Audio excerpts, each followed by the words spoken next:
അവസരത്തിൽ സ്കൂളുകൾ തുടങ്ങാൻ സമ്മതിക്കുന്നില്ല. അത് തുടങ്ങുന്നത് സത്യമല്ലേ? ഞാൻ 3 ജില്ല ഞങ്ങൾക്ക് എന്തുണ്ട് മലബാർ പ്രദേശത്ത്. മലപ്പുറത്തുണ്ടോ, വയനാടുണ്ടോ, കാസർഗോഡുണ്ടോ? ഒറ്റ വിദ്യാഭ്യാസ സ്ഥാപനം ഞങ്ങൾക്കില്ല. ഈ ദുഃഖം ഞാനൊന്ന് പറഞ്ഞുപോയി.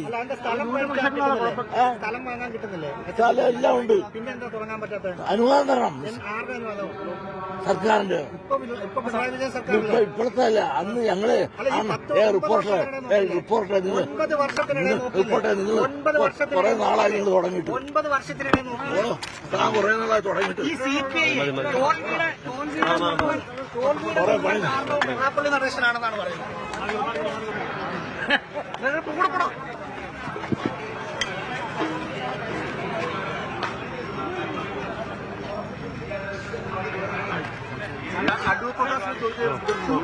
മാറി ഒതുങ്ങിയിരിക്കണേ